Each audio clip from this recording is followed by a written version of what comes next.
ഇന്ത്യയും അമേരിക്കയും തമ്മിലുള്ള വ്യാപാര യുദ്ധത്തിന്റെ മൂലകാരണം എന്താണ്? അത് അമേരിക്ക പറയുന്നത് ഇന്ത്യ റഷ്യയിൽ നിന്ന് ക്രൂഡ് ഓയിൽ വാങ്ങുന്നു. അതുമൂലം റഷ്യ ഉക്രൈൻ സംഘർഷം അത് അവസാനിപ്പിക്കാൻ സാധിക്കുന്നില്ല. റഷ്യയ്ക്ക് ഒരു സാമ്പത്തിക ഞെരുക്കം അനുഭവിക്കുന്നില്ല. അതുകൊണ്ട് അവർ യുദ്ധം തുടരുന്നു എന്നുള്ളതാണ് അമേരിക്കയുടെ വാദം. അപ്പോൾ ഇന്ത്യക്കെതിരെ വലിയ സമ്മർദ്ദമുണ്ട്. റഷ്യയിൽ നിന്ന് ക്രൂഡ് ഓയിൽ വാങ്ങുന്നത് അവസാനിപ്പിക്കണമെന്ന തരത്തിൽ ഇന്ത്യക്കെതിരെ വലിയ സമ്മർദ്ദമുണ്ട്. അതിന് അമേരിക്ക ഇന്ത്യക്കെതിരെ വ്യാപാര യുദ്ധം പ്രഖ്യാപിച്ചു. അമേരിക്ക പറഞ്ഞാൽ അനുസരിക്കുന്ന മറ്റ് രാജ്യങ്ങളോട് ഇന്ത്യക്കെതിരെ നടപടിയെടുക്കാൻ ആവശ്യപ്പെടുകയും ചെയ്തു. പ്രത്യേകിച്ച് യൂറോപ്യൻ യൂണിയൻ അടക്കം അല്ലെങ്കിൽ നാറ്റോ സഖ്യ രാജ്യങ്ങളോടെല്ലാം അമേരിക്ക ആവശ്യപ്പെട്ടത് അങ്ങനെയാണ്, ഇന്ത്യക്കെതിരെ കൂടുതൽ നികുതി ഭാരം ഏൽപ്പിക്കണമെന്ന്. പക്ഷേ യൂറോപ്യൻ യൂണിയൻ ആ ഒരു ആവശ്യം പൂർണ്ണതോതിൽ ഏറ്റെടുത്തില്ല. ഇന്ത്യക്കെതിരെ അങ്ങനെ ഒരു നടപടിയെടുക്കാൻ അവർ തയ്യാറായില്ല എന്നുള്ളതാണ് സംഗതി. പക്ഷേ ഇപ്പോൾ വരുന്ന വാർത്തകൾ പ്രകാരം ഇന്ത്യ റഷ്യയിൽ നിന്ന് ക്രൂഡ് ഓയിൽ വാങ്ങുന്നത് അത് വർദ്ധിപ്പിക്കാൻ, അതിൻ്റെ അളവ് വർദ്ധിപ്പിക്കാൻ തീരുമാനമാകുന്നു എന്നുള്ളതാണ്. ഇന്ത്യയിലെ പൊതുമേഖലാ എണ്ണ കമ്പനികളും അതേപോലെ സ്വകാര്യ മേഖലയിലെ എണ്ണ കമ്പനികളും ധാരാളമായി ക്രൂഡ് ഓയിൽ റഷ്യയിൽ നിന്ന് തന്നെ കൊണ്ടുവരാനായിട്ട് ഉള്ള നടപടികൾ ആരംഭിക്കുന്നു എന്നുള്ള വാർത്തകളാണ് ഇപ്പോൾ വരുന്നത്. ഇപ്പോൾ അതായത് ഈ ഒക്ടോബർ മാസം റഷ്യയിൽ നിന്ന് കൊണ്ടുവരുന്ന ക്രൂഡ് ഓയിലിൻ്റെ അളവ് എന്ന് പറയുന്നത് ഒരു ദിവസം 17 ലക്ഷം ബാരലിൻ്റെ ക്രൂഡ് ഓയിലാണ് റഷ്യയിൽ നിന്ന് ഇന്ത്യ കൊണ്ടുവരുന്നത്. ഇത് കഴിഞ്ഞ മാസത്തെ അപേക്ഷിച്ച് 6% കൂടിയ നിരക്കാണ്. അതായത് കഴിഞ്ഞ മാസത്തേക്കാൾ 6% കൂടുതലായിട്ട് ഈ മാസം റഷ്യയിൽ നിന്ന് ക്രൂഡ് ഓയിൽ കൊണ്ടുവരുന്നു എന്നുള്ളതാണ്. ഇപ്പോൾ നിലവിൽ ഇന്ത്യക്കെതിരെ അമേരിക്ക പ്രഖ്യാപിച്ചിരിക്കുന്നത് 50% താരിഫാണ്. അതായത് റഷ്യയിൽ നിന്ന് ക്രൂഡ് ഓയിൽ കൊണ്ടുവരുന്നതിൻ്റെ ഭാഗമായിട്ട് 25% പ്രതികാര ചുങ്കം അമേരിക്ക ഇന്ത്യക്കെതിരെ ചുമത്തിയിട്ടുണ്ട്. നേരത്തെ ഇന്ത്യയുമായിട്ടുള്ള വ്യാപാര കമ്മിയുടെ പേരിൽ നേരത്തെ 25% പ്രഖ്യാപിച്ചതിന് കൂടെയാണ് ഒരു 25% കൂടെ, അങ്ങനെ മൊത്തം ഇന്ത്യക്കെതിരെ 50% താരിഫ് പ്രഖ്യാപിച്ചിട്ടുണ്ട്. അപ്പോൾ ആദ്യം പടിയായിട്ട് 25% പ്രഖ്യാപിച്ചപ്പോൾ എത്രമാത്രമാണോ ഇന്ത്യ റഷ്യയിൽ നിന്ന് ക്രൂഡ് ഓയിൽ വാങ്ങിക്കൊണ്ടിരുന്നത് ആ അളവിലേക്ക് തിരിച്ചു പോകാൻ, അതായത് വലിയ തോതിൽ തന്നെ ക്രൂഡ് ഓയിൽ റഷ്യയിൽ നിന്ന് കൊണ്ടുവരാനായിട്ടുള്ള തീരുമാനമാണ് എടുത്തിരിക്കുന്നത്. ഇന്ത്യക്കെതിരെ 50% നികുതി പ്രഖ്യാപിച്ചപ്പോൾ ചെറിയ ഒരു മാന്ദ്യം ഈ കാര്യത്തിൽ ഉണ്ടായിരുന്നു. റഷ്യയിൽ നിന്ന് ക്രൂഡ് ഓയിൽ വാങ്ങുന്നത് ഇന്ത്യ വലിയ അളവിൽ കുറയ്ക്കുകയും പരമ്പരാഗതമായി ഇന്ത്യ ക്രൂഡ് ഓയിൽ വാങ്ങിക്കൊണ്ടിരുന്ന മിഡിൽ ഈസ്റ്റ് രാജ്യങ്ങളിലേക്ക് തിരിച്ചു പോവുകയും ചെയ്തിരുന്നു. പ്രത്യേകിച്ചും ഇന്ത്യയിലെ പൊതുമേഖലാ എണ്ണ കമ്പനികൾ, Indian Oil Corporation, Hindustan Petroleum Corporation തുടങ്ങിയ പൊതുമേഖലാ എണ്ണ കമ്പനികൾ അങ്ങനെ മിഡിൽ ഈസ്റ്റ് രാജ്യങ്ങളിലേക്ക് പോയിരുന്നു. പക്ഷേ അവരും ഇപ്പോൾ തിരിച്ച് റഷ്യൻ ക്രൂഡ് ഓയിൽ ഇറക്കുമതി ചെയ്യാനായിട്ട് പോകുന്നു എന്നുള്ള വാർത്തകളാണ് വരുന്നത്. നേരത്തെ ഇന്ത്യയിലെ സ്വകാര്യ മേഖലയിലുള്ള റിലയൻസ്, അതേപോലെ തന്നെ നയര തുടങ്ങിയ റിഫൈനറികൾ അല്ലെങ്കിൽ എണ്ണ വിതരണ ശൃംഖലകൾ റഷ്യയിൽ നിന്ന് ക്രൂഡ് ഓയിൽ കൊണ്ടുവരുന്നുണ്ടായിരുന്നു. അതിനു കൂടാതെ ഇപ്പോൾ പൊതുമേഖലാ എണ്ണ കമ്പനികളും റഷ്യയിൽ നിന്ന് ക്രൂഡ് ഓയിൽ കൊണ്ടുവരാനായിട്ടുള്ള നടപടി എടുക്കുന്നു എന്നുള്ളതാണ് വാർത്തകൾ വരുന്നത്. പക്ഷേ ഒരു 2 ദിവസം മുമ്പ് വന്നൊരു വാർത്ത, അമേരിക്കയുടെ ട്രഷറി സെക്രട്ടറി സ്കോട്ട് ബെസന്റ് പറഞ്ഞത് ഇന്ത്യ റഷ്യൻ ക്രൂഡ് ഓയിൽ കൊണ്ടുവരുന്നതിന് പകരം അമേരിക്കയിൽ നിന്ന് ഇന്ധനം ഇറക്കുമതി ചെയ്യാൻ തയ്യാറെടുക്കുന്നു എന്നുള്ളതാണ്. അതായത് രണ്ട് രാജ്യങ്ങളും തമ്മിൽ ഇപ്പോൾ വ്യാപാര ഉടമ്പടി സംബന്ധിച്ചുള്ള ചർച്ച നടക്കുന്നുണ്ട്. അപ്പോൾ ഇതിലുണ്ടാക്കിയ ഒരു ധാരണ പ്രകാരം റഷ്യയിൽ നിന്നുള്ള ഇറക്കുമതി അത് താരതമ്യേന അത് ഘട്ടം ഘട്ടമായി കുറച്ച് പകരം അമേരിക്കയിൽ നിന്ന് ക്രൂഡ് ഓയിൽ ഇന്ത്യ വാങ്ങാനായിട്ട്, അല്ലെങ്കിൽ അമേരിക്കയിൽ നിന്ന് പെട്രോളിയം ഉൽപ്പന്നങ്ങൾ ഇന്ത്യ വാങ്ങാൻ തീരുമാനമെടുക്കുന്നു എന്നുള്ളതാണ് സ്കോട്ട് ബെസന്റ് അവകാശപ്പെട്ടത്. പക്ഷേ ആ പ്രഖ്യാപനവും അവകാശവാദവും തള്ളിക്കളഞ്ഞുകൊണ്ടാണ് ഇന്ത്യ റഷ്യയിൽ നിന്ന് ക്രൂഡ് ഓയിൽ വാങ്ങാൻ തീരുമാനമെടുക്കുന്നത് എന്നുള്ള വാർത്തകളാണ് വരുന്നത്.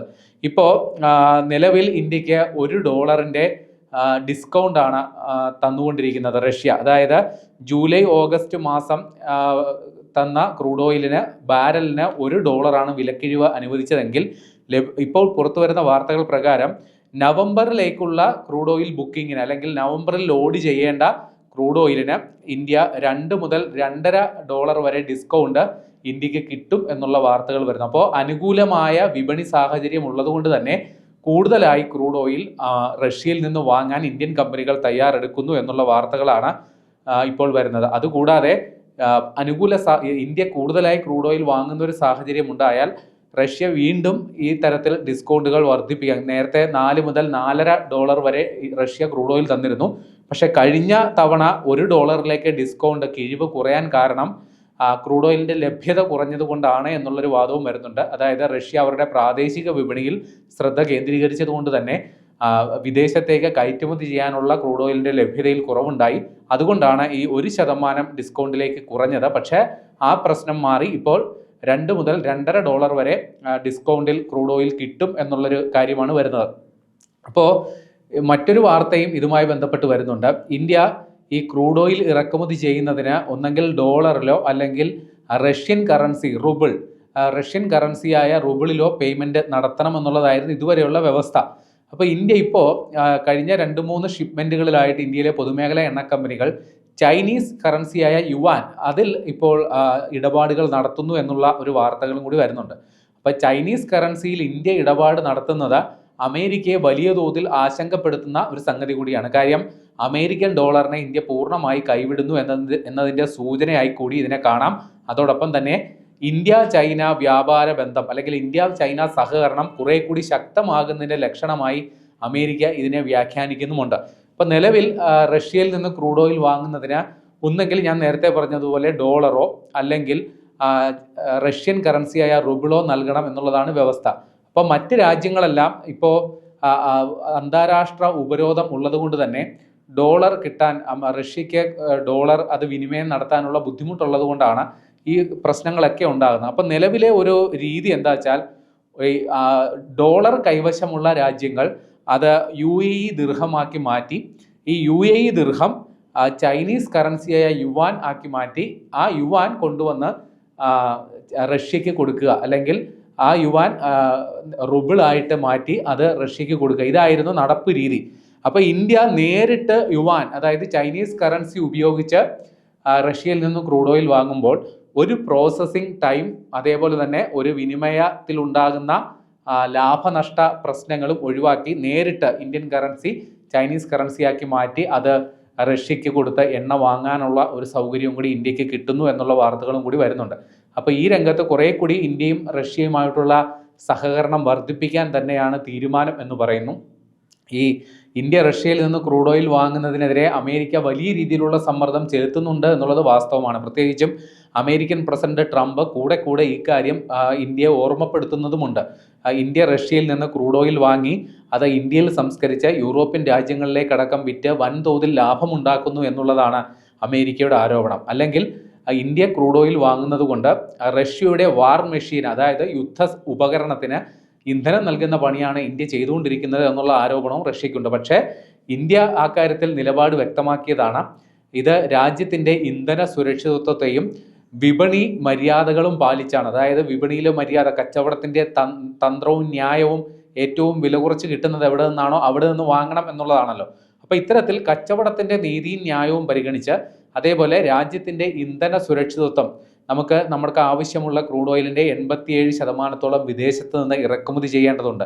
നമുക്ക് ആ കാര്യത്തിൽ ഇന്ത്യയിൽ വിഭവങ്ങളില്ല. അതുകൊണ്ട് തന്നെ രാജ്യത്തെ ഏറ്റവും കുറച്ച് ഇന്ധനം എവിടെ നിന്ന് കിട്ടുന്നോ അവിടെ നിന്ന് വാങ്ങുക എന്നുള്ളത് ഇന്ത്യയുടെ പരമാധികാര രാഷ്ട്രമെന്ന നിലയിൽ ഇന്ത്യയുടെ അവകാശമാണ് എന്നാണ് ഇന്ത്യ നിലപാടെടുത്തത്. അതുകൊണ്ട് തന്നെ ഈ കാര്യത്തിൽ അമേരിക്ക എടുക്കുന്ന കടുംപിടുത്തം തൽക്കാലം കാണേണ്ട അല്ലെങ്കിൽ അതിന് വലിയ പരിഗണന കൊടുക്കേണ്ട എന്നുള്ളതാണ് ഇന്ത്യയുടെ നിലപാട്. പക്ഷേ ഇതിൻ്റെ പേരിൽ അമേരിക്കയും ഇന്ത്യയുമായിട്ടുള്ള നയതന്ത്ര ബന്ധം ഏതെങ്കിലും തരത്തിൽ വഷളാകുന്ന തരത്തിലേക്ക് കാര്യങ്ങൾ പോകരുതെന്നും ഇന്ത്യ ആഗ്രഹിക്കുന്നുണ്ട്.